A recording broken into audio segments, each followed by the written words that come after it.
welcome to episode 6 of Target Score Brampton. 1, 2, 3, 4, 5. Say. That's 6 in Italian, in case you wanted to know there. D. I'm your host, Matt Bonomi. He is your co-host, D. Deep Cut Dustin Fowler Balsera. I think Dustin Fowler is a golfer. Is that a golfer? Yeah. You're going to have more on this in 20 seconds.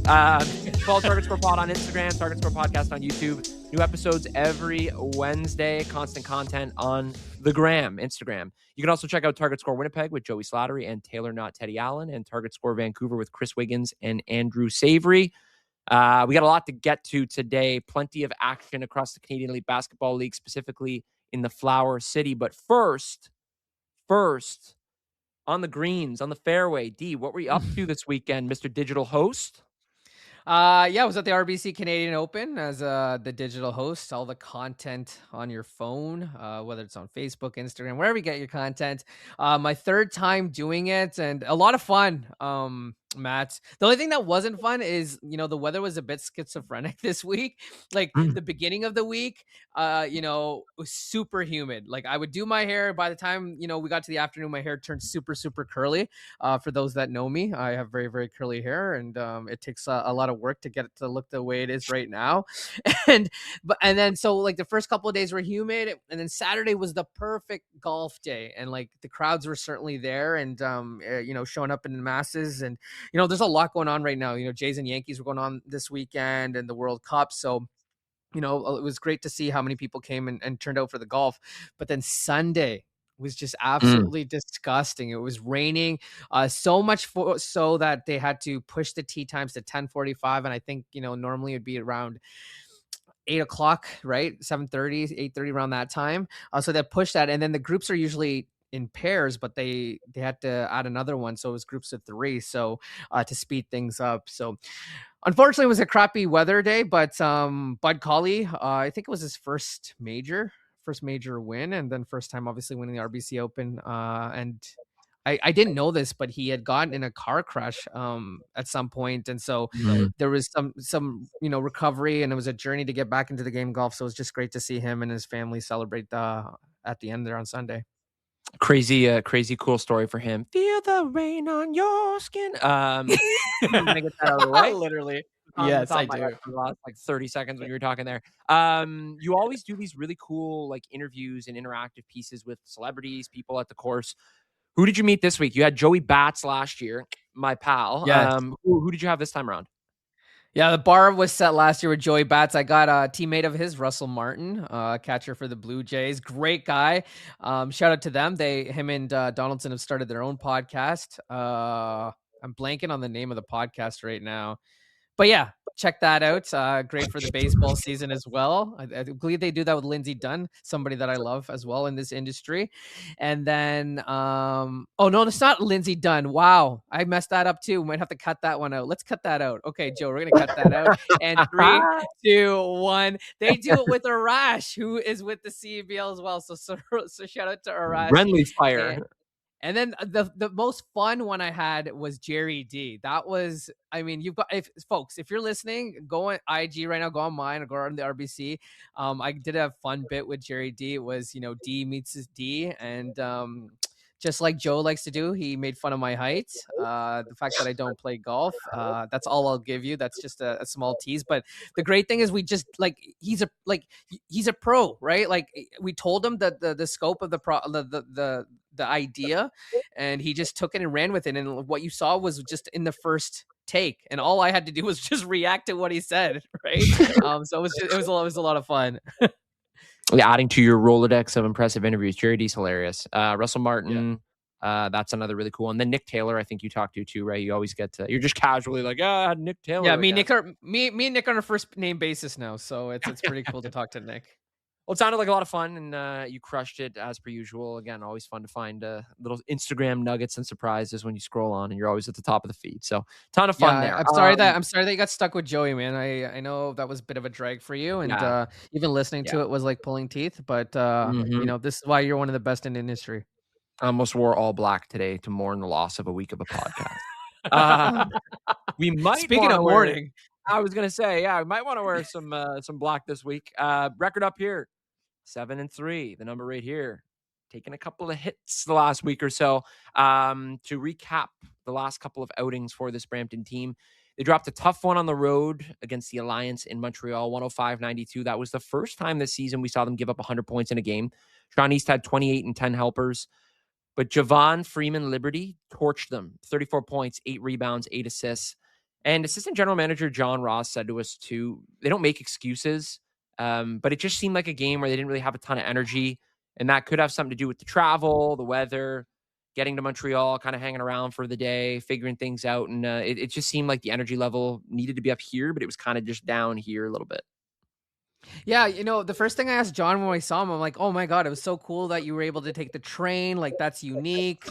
When you sit on a bus, it's a little cramped. If you saw the video that the Honey Badgers account posted, they were playing cards, and I'm just like, oh, that just seems like a way more luxurious way to travel, unless a plane is. But even with the plane, like there's not much movement, right? So with the train, you can get up and move freely and have a conversation. So I was like, oh, that must have been really cool. And he's like, on one hand, it was cool, but the other hand, like, it's like they had to take the bus to the train station, and then once the train station arrived in Montreal, they'd take another bus. So it was just like exhausting in that sense. And I think we really take for granted, especially with these development players, the wear and tear that sometimes it takes to get to a game, and the travel schedule, and they're going to Montreal and then they're coming back to Brampton. It can be exhausting. Again, I don't want to make excuses for these guys because they're professionals and this is what they get paid to do. But for a team that's played a lot of games at home, maybe these first couple of games on the road can throw a wrench into their game plans. And the play on the road turned into home play. They got clotheslined on Monday. This is Brampton by Niagara, 101-84. A little revenge game for the River Lions, who lost to Brampton the other day in Niagara. Sean East obviously not available yesterday with the Denver Nuggets at NBA workouts, which is honestly awesome. One of the cool things about this Brampton team, the staff and management will tell you that their first priority is to build these players up to the highest level. So shout out to Sean. Missed you, but happy that you're there. Stats-wise, Landers Noli, 20 points. Josh Omajafo, 18 points off the bench. Cam Tyson struggled, 9 points, 2 of 10. Tyrese Hunter and Matthew Moncrief combined for 13 points. So the usual suspects not really filling the bucket as much as they needed yesterday, and that kind of showed. Yeah, the complete opposite of that first game where, Cam Tyson tied the franchise record for threes and it seemed like he couldn't miss. And it even got to a point where you could tell that, Cam was trying to get that record, whether he knew it or not, but I think he was just trying to hit as many as he could. But this game, what did they go 0 for 12 in the first half from 3, which is like very uncharacteristic of this team. But we really, really, really saw, we talked about this in the last podcast that we had together, right? Like, they rely a lot on Sean East to orchestrate and kind of have garner sort of the attention that he does defensively, which opens up shots for other guys. And, they're still missing that second guy who we're hoping is going to be Jameer at some point. And so when you remove Sean, you could tell that the offense was really, really struggling to find its ways. And, Niagara made a concentrated effort to take away that shot. And when I was talking to Kimball, he's like, yeah, we're not going to get burned by Cam again. Like, that's a lot. We're not going to go down that way. What do they say? Fool me twice, shame on you. I don't know. How does it go? Fool me once. Fool me once, shame on you. Fool me twice, shame on me. There you go. Yes. Yeah, that's what it is. I think that George Bush thing when he's like, well, fool me once, not going to fool me again, or whatever that. Exactly. Or no, not Jake Cole. Same idea, right? Like, and even Khalil said it in the post game interview. Like, this is the cream of the crop, and we've got to take advantage of these opportunities. And to Khalil's credit, like, I mean, it's so great to see him in the league yesterday, but it seemed like he was determined to make sure that they took down Brampton. Khalil Ahmad, 37 points, 9 assists, 6 boards yesterday. That tied his career high, which came back in 2022. Unbelievable player. And for Brampton, too, on their side, the tough thing is with a team like Niagara is just kind of getting their final pieces together. They're still waiting on a couple of guys, but that big Ahmad piece in the middle of the puzzle is kind of your heartbeat of your team.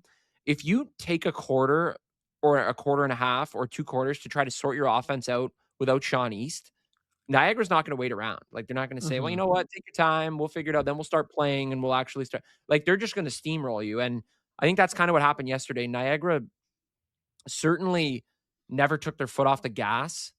Like, Khalil was going full throttle the entire game, Nathan Kayo was involved in the mix. They got bigs down low, Lufile and Mula. Like, it's very hard to play this Niagara team, and that's a glimpse of the back-to-back champs. Like, it's a different looking team, but Brampton really had no response to it. Like, Brampton didn't play terrible, but there were a couple guys that you could tell maybe kind of were trying to search for their footing and find their identity on the offensive end without Sean. And I mean, like, again, take Iron Man. You're a Marvel guy. Take Iron Man's whatever the heck that thing is out of his body, and the suit kind of just sits there, and it's kind of just a suit. And I'm not saying that there aren't important pieces on this team. They're not going to be able to survive without Sean, but that's the franchise guy. And then Yeah, that's a testament to how good Sean actually is. and I've already talked about the threes, right? Like, this is one of the best 3-point shooting teams, and a lot of that's because of Tyson. But the other things that they've been good at, they weren't able to excel in. And that's offensive rebounding overall, and steals, right? This is a team that prior to these first two games, they're 1 and 2 in those categories. And unfortunately, last night, Niagara was able to beat them out everywhere.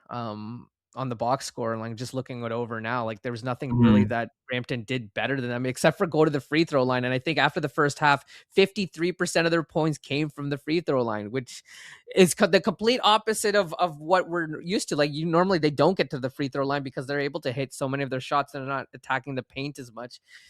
So it was just frustrating overall. Again, on the plus side, this was an opportunity to see what some of these other guys have without a Shawnees, right? We already talked about Landers Nolly. He was really able to, fill up the stat sheet, and even Omajafu, right? Like, you saw that he was really, really making an effort to score buckets late in the game there when they were making a couple of runs.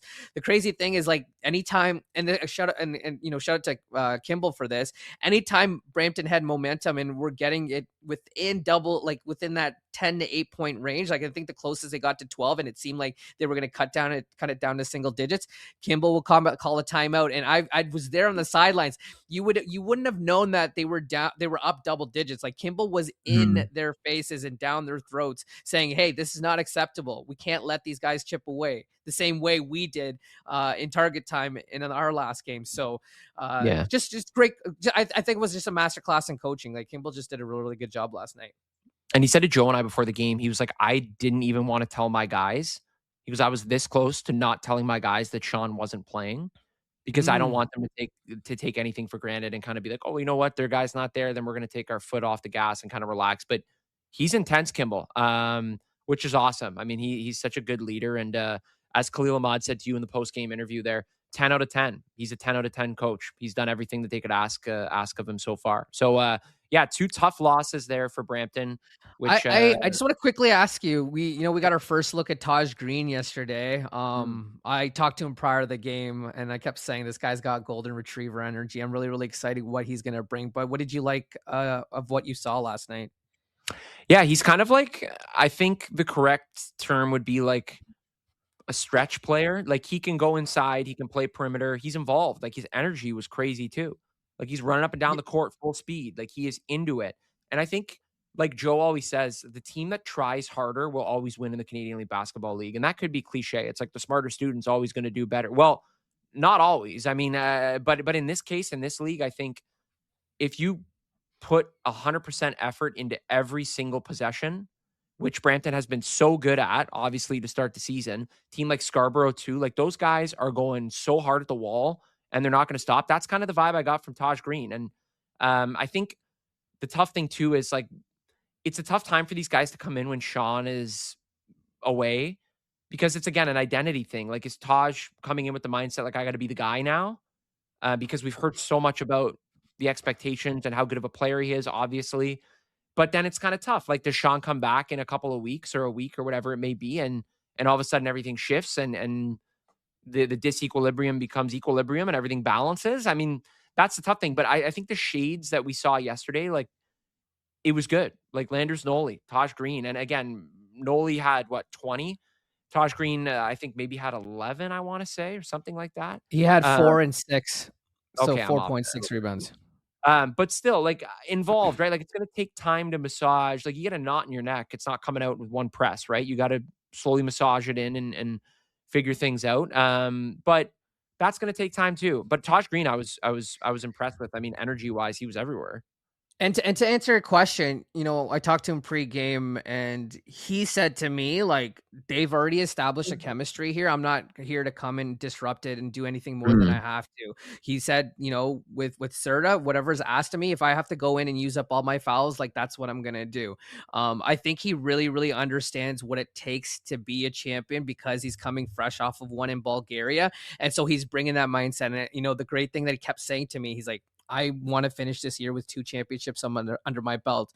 And so whatever these guys need from me, I'll do it. And he told me, like, I don't know if we're allowed to swear on this thing, but like he said, he's a good shit talker and he's ready to get into people's jerseys. And we saw it yesterday. He was on the bench and he was barking back and forth with Khalil to the point that Khalil had come over to the bench and they had to be separated. And I think this team is sort of missing, like, it is a tough team, but someone that's going to talk. And so I think he's going to be able to fill in that role. And then the energy on top of that. He described himself as like a Dennis Rodman. He said, I want to come in here. I want to get all the rebounds. I want to ruffle some feathers and I want to be able to stand up for my guys. And so for a team, and we saw them get pushed around a little bit in Montreal last night. And then you talked about, the dominance that, Niagara showed in the paint last night as well. So, I think with a little seasoning and him getting used to these guys and them getting familiar with him, and he's going to be a guy that we have through to the playoffs. Like, we're going to see him for the rest of the year, unless again, he's lucky enough to get picked up by someone or given a G League chance. I mean, Southern League chance. I think that he's gonna have an impact on this team. It might not necessarily show on the box score, but he's gonna be seen and felt. Could you imagine? Could you imagine Brampton makes it to the finals and they're playing in the 3-game series, and Taj Green, a la Dennis Rodman, just says, I need to go to Vegas for like 2 days, or like I'm going to be on WWE and I'm just going to go do Can you imagine that happens? What a Comes great back reference. all kinds of. Didn't think I had that WWE in me, did you, D? No, yeah, he No. was Dennis No. Rodman, a what was it, Bash at the Beach with Hulk Hogan. He was this Yeah. and then now, Yeah. yeah, he's in the WWE Hall of Fame as well. So hey, maybe there's something for Taj there. Taj might get picked up by WWE, but who knows? Upcoming schedule for Brampton: the 7-3 Honey Badgers go on the road for the next 3 games. Wednesday in Calgary, that's an 0-10 Calgary team. Saturday against Vancouver. Vancouver's also 7-3. That is going to be interesting. Vancouver's right now a game ahead of Winnipeg for first in the Western Conference, and Mitch Creek is back. Vancouver yesterday lost to Scarborough. Scarborough will be the last team on this 3-game stretch for Brampton. They're 8-1, and they're the only team north of Brampton in the Eastern Conference. They've won 4 in a row, which is the longest active winning streak in the Canadian League Basketball League.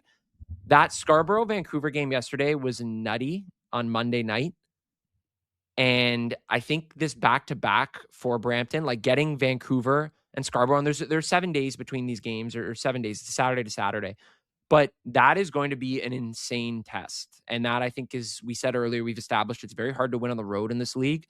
But winning in those arenas is going to be a pretty tough test, I think. Yeah, and I mean, that first matchup was fireworks. We saw Jalen House come in and do his thing, and it's going to be interesting because Brampton's going to be lucky enough that they don't have to deal with Mitch Creek, right? Mitch Creek's tour is very short, and the way the schedule works out, the Brampton's going to be able to benefit from that. But Vancouver, I'm sure, is going to be very, very fiery and very, very motivated after the results of the game last night against Scarborough. So I want to be optimistic, but it's going to be a really, really tough game regardless. So let's hope that Sean East is back for that game. He's got some time, so we'll see what happens as a result of that. But man, last night could have been a preview of what the finals could be as well. Yeah, that was a crazy back and forth game. I mean, nice to see Mitch Creek back. I always love seeing that guy stirring it up. And again, like you said, probably a short stint because he's got to go for national duty after this. The big Aussie, oi, oi, oi guy. But yeah, honestly, that Scarborough game is one that is certainly circled. The Vancouver game, smaller circle because we've already seen that. But Scarborough, I think, is going to be a crazy, crazy, crazy match. And it's interesting, too, because this is the first time we've seen Brampton lose back-to-back games. They've also given up 100-plus points 2 games in a row, something that they haven't done at all this season in a single game. So it's kind of like Brampton is teetering a little bit, and these other teams are on the rise. So this is like where you get the gut check, character check. But I'm sure after on Monday's game, there's going to be a different kind of game plan for these guys to figure out. You look confused. What's wrong? Well, I'm just looking at the schedule right now, and so Brampton is 2-1 on the road, but I don't think they've ever played back-to-back games on the road. Yeah, they haven't played, so this is going to be their first time playing back-to-back games on the road. So they it's a blessing and curse, right? Like the front half of their schedule has been really front loaded with home games, and they're 2-1 on the road, which right now, which is great. But you got two West Coast teams, one that's looking for their first win. Don't want to underestimate that Calgary team. They've made a switch at head coaching, so I'm sure those guys will be fired up to get Coach DeVero. Am I saying that right? DeVero? Dave DeVero, yeah. DeVero, his first W over there, and he's a great guy and he's a great coach. And then obviously, Vancouver doesn't need motivation. They'll want to win that game after, again, losing to Scarborough. And that was a team yesterday, that Vancouver team, without Tyrese Samuel, who is with the Portland Trailblazers. Similar thing as Sean East, NBA workouts. So you slot him back in the lineup, it's like, oh my gosh, like this just turns into a whole. And again, it's just the same thing we've been saying. It really is an embarrassment of riches over there in Vancouver, right? It's like, hey, Tyrese can't play today, but we'll give you the reigning MVP back for a game or two. How's this guy? Just slot him in. Same with Scarborough. They just signed Khalil Miller. They got him back now too. So like they're just plugging away, and it's kind of nice now to see this point in the season. Like even with Brampton, they got Noli, they got Green. They're slotting guys in now, and they're kind of in that next stage of like, once you kind of establish yourself as one of the top teams in the league, you can start to plan for guys to leave and move on, whether it's NBA workouts, overseas commitments, but that kind of thing. You can see the minds working, and the wheels are in motion there, where they want to set themselves up where if they fall, they have a padded area they can hit and still be comfortable with the team they have. And if you're new to the league and maybe you're listening to this podcast for the first time, you've just become a Brampton fan. John Ross said it really well yesterday. Like there's phases to this season, right? The first phase is like the roster that you have. And you don't have all the best players because most of them are usually overseas, fulfilling their commitments and finishing out their obligations overseas. Second phase is kind of where we're now, right? We're seeing Khalil, we're seeing Mitch, we're seeing some of the old faces, the old guards come in, and these teams will slowly start to take shift. And then the third phase is, we lose a lot of these guys to summer league, right? And so, there's that final stretch of the season, playoff positioning comes into play, and teams trying to get themselves situated for what will be run to the championship, and then the playoffs happen, and that's the final phase, right? So kind of 4 phases to this season, and so right now it's a lot of fun because now we're going to start to see a lot of these guys that we might be familiar with, and there might be some hidden gems that are coming in that we have no idea about that will come and make a splash in this league as well.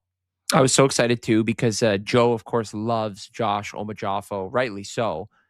He's come off the bench for a number of games. He started a couple, but he's a Hamilton guy. Joe says the center of the universe. But I was thinking to myself, I'm like, some guys might leave and Josh is going to have a larger role. And then Joe said yesterday he was working out with the Raptors.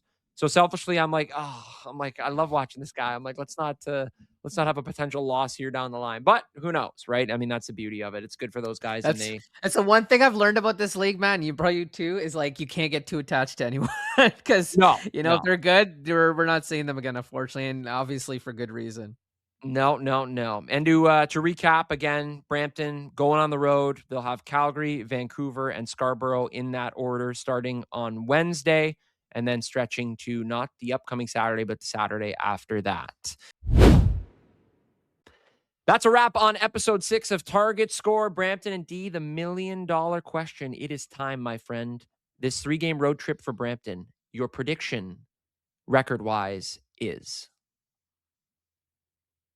Is it 3 games? Yeah. Calgary. Oh, I thought it was 2 games. Vancouver, Scarborough. Where have you been? Oh, right. Scarborough. I don't, you know what? Because it's like down the road. For some reason, I probably just didn't register that Scarborough is a road game. Yeah, road game. Oh, again, it depends if Sean plays, but it's probably going to be 1 and 2, man. It's gonna be really, really, really tough, unfortunately. Interesting. Again, if Sean plays, I think it could be a 2 and 1.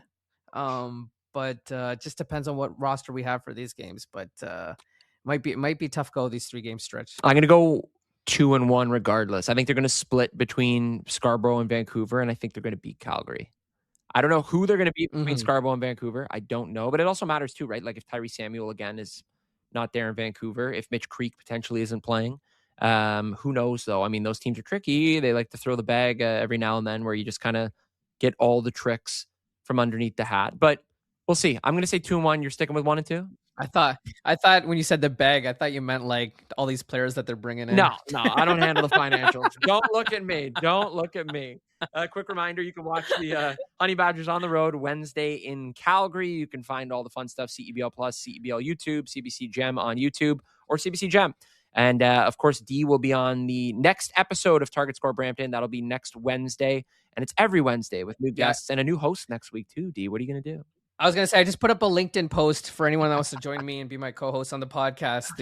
There's a void to be filled. So put your applications in. You get a week off from me, you lucky, lucky man. But you never get a week off from content. You can follow Target Score Pod on Instagram, Absolutely. Target Score Podcast on YouTube, and enjoy all the fun. D, best of luck next week. Hopefully it's not with Joey. Literally going to be in the... Safe travels, my guy. Yeah, thank you. Appreciate it. And we will see you, I guess D will see you on episode 8. 7. Is that what it was? Oh, yeah. Yeah.